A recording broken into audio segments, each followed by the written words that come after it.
यही होना चाहिए। हमारी किन्हीं भोगों में रुचि ना रहे, पर धर्मयुक्त भोगों को स्वीकार करना चाहिए।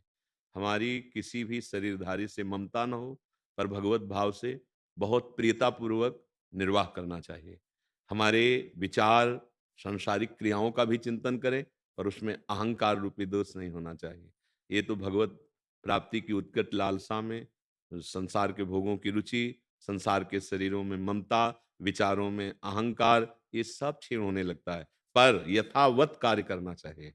जो यथावत कार्यों का त्याग कर देता है, बाहरी, वो भगवान ने उसे मिथ्याचारी कहा है, क्योंकि अंदर से सब चलता रहता है।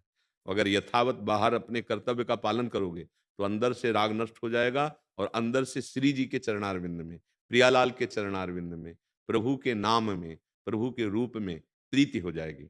इसीलिए जो विज्ञ जन हैं, वो कर्तव्य पालन करने पर जोर देते हैं। जैसे भगवान अर्जुन जी को कह रहे हैं कि आप सन्यास नहीं, अपने कर्तव्य का पालन करो। तो भजन करने से अरुचि बढ़ती भोगों के प्रति, ये सुधार होता है।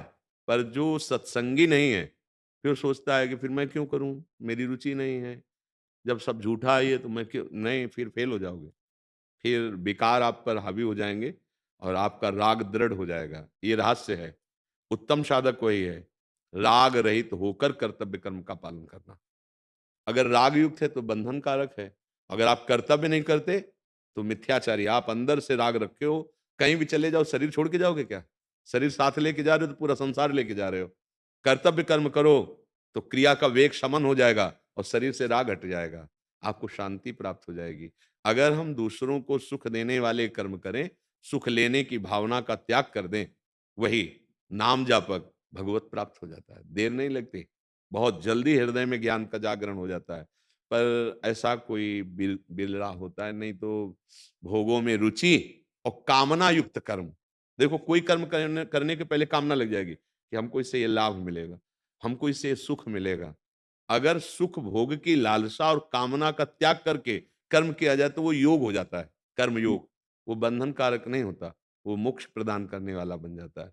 और कहीं नाम जप कर रहा है और शास्त्र के अनुसार कर्म कर रहा है और उन कर्मों को प्रभु के लिए समर्पित कर रहा है, फिर तो बहुत जल्दी लाभ मिल जाएगा।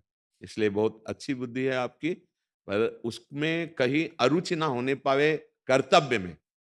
परिणाम में तो सम रहो, लेकिन कर्तव्य में प्रियता रहनी चाहिए। जिसके साथ जैसा व्यवहार वैसा ही होना चाहिए।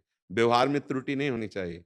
जो विवेकवान होते हैं वो और सुंदर प्रीतिपूर्वक व्यवहार करते हैं, क्योंकि सबके हृदय में प्रभु विराजमान है और हमको उन्हीं प्रभु को प्रसन्न करना है। इसलिए हाँ, जब भक्ति करते हैं, थोड़ा ज्ञान जागृत होता है, तो ऐसा लगने लगता है, सब अरुचि होने लगती है। पर अरुचि के साथ कर्तव्य कर्म का पालन रुचिपूर्वक करो।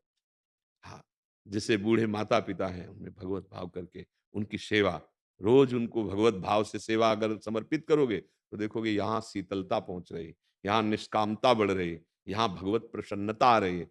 लेकिन ऐसा बहुत कम हो पा रहा है, क्योंकि हम कामना से भटक रहे हैं।